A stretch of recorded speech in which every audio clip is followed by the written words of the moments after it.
I promised myself that I will never show my face while making videos in the hopes that one day this channel blows up and I can preserve my facial identity at the same time. But in the light of recent events, I guess extraordinary times require extraordinary measures. As you may all know, unless you live under a rock, Charlie Kirk, one or arguably the most popular conservative political activist, was publicly assassinated on September 10th, 2025. So, about a week ago, from a gunshot wound in Orem, Utah, while debating college students on stage during his TPUSA event, the American Comeback Tour in at Utah Valley University. Charlie's death has revealed the true demonic nature about a lot of people on the left. All of those publicly cheering for his demise. Because it would have been one thing if Charlie had died from sickness or from an accident. They could have had a sound argument. It would have been still bad, don't get me wrong, but it would have been more decent than what they're currently pushing forward. It will probably sounded like, oh, this guy that did Jesus that Charlie believes in proved us right and called him back for spewing his quote-unquote hate. It would have been a more decent argument, but that's not what happened.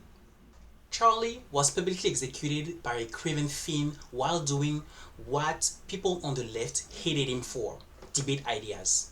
As far as I know, he didn't commit any murder, he didn't steal, he didn't kidnap. Basically, he didn't commit any violent crime or any felony for that matter. But people on the left still think, those people that I'm referring to, still think that he deserved to be executed for sharing ideas that they deem too extreme. And which ideas even? Because let me remind you what they were. I saw a lot of people in Europe calling him a far-right conservative, and I saw a lot of people on the left basically label him a Nazi, but nothing could be further from the truth. His ideas were the following: love Christ and give your life to Christ. People shouldn't be allowed to kill their own babies while they are in the womb. Yes, I just described to you what abortion is. Feminism is bad for society. People should get married and have a lot of children. Transgenderism is a mental illness and kids shouldn't be allowed to transition. Black people commit too many crimes in America, and Israel should have the right to defend itself. I think I summarized well and succinctly what his worldview was, and it's easily provable by actually watching his content and debates. It's all available online. But because of those beliefs, these people on the left, and I want to be clear, I am not talking about everybody on the left. I am singling out a group of people that were publicly cheering for his demise. You can go on TikTok and you can go on the internet and actually watch and listen to what they said when he got killed, when he got gunned down. Because of those beliefs, these people labeled him a white supremacist, fascist, misogynistic, homophobic, transphobic monster. You already know which name calling they go for every time someone disagrees with them. I'm not even going to bother proving you that this is utterly false. Once again, just go watch his content online, especially his debates, because that's where opposite worldviews are being challenged. You'll see that I'm right, and it's not the point of today's video.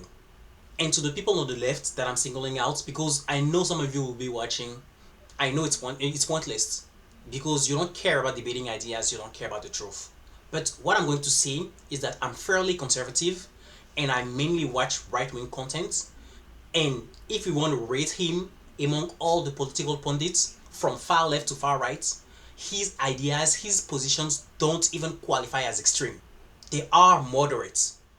There are political pundits with more quote-unquote extreme positions than his, yet a lot of people on the left were cheering for his public execution because he debated with those convictions.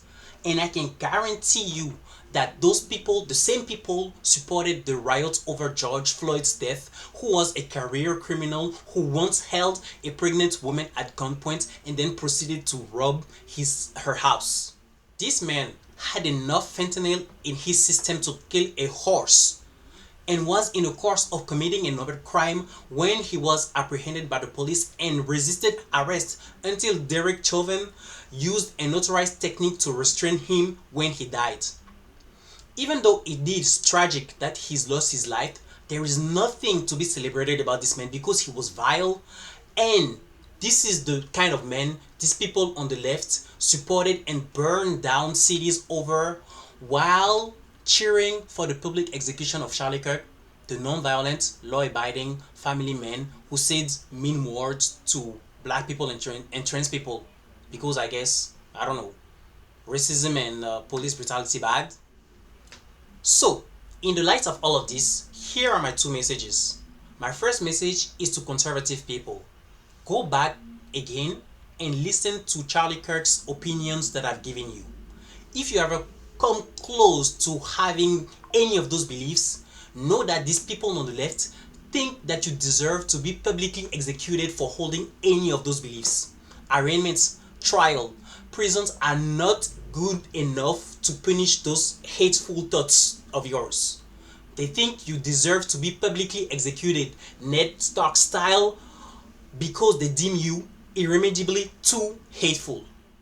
My second message is for anyone who still has a shred of decency left in his soul.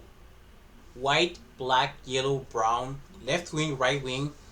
This message is not race or political belief targeted.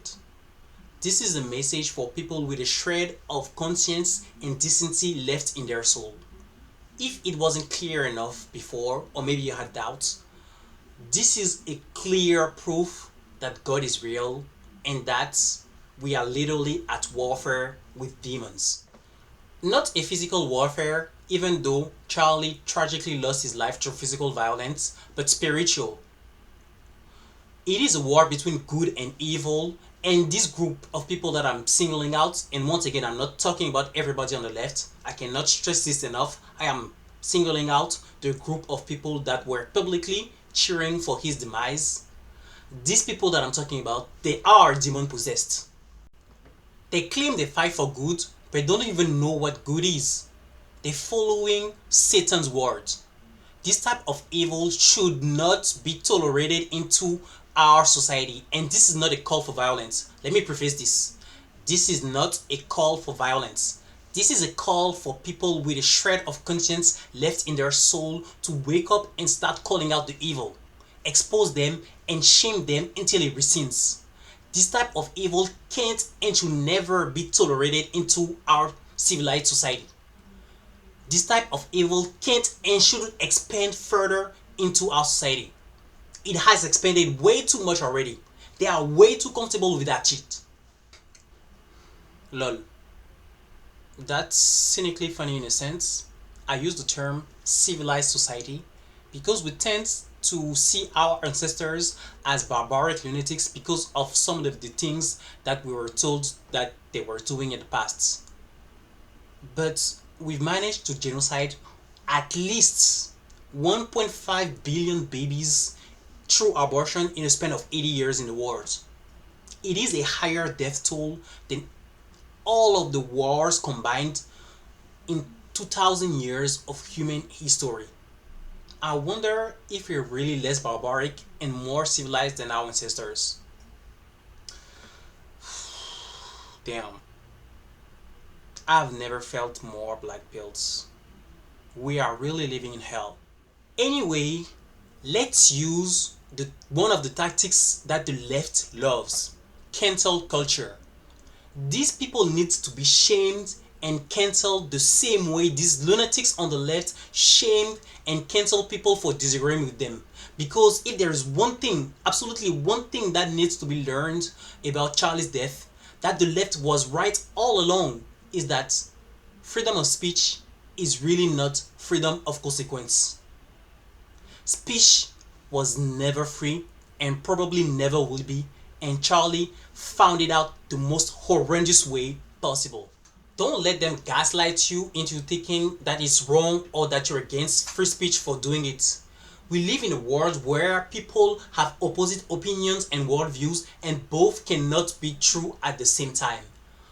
The right care about free speech because it is the main tool that can help them push forward the truth, that's all. Shame them, cancel them, they absolutely deserve to lose their job or to be ostracized from society over this. Now they want to gaslight you and advocate about free speech. Don't listen to them.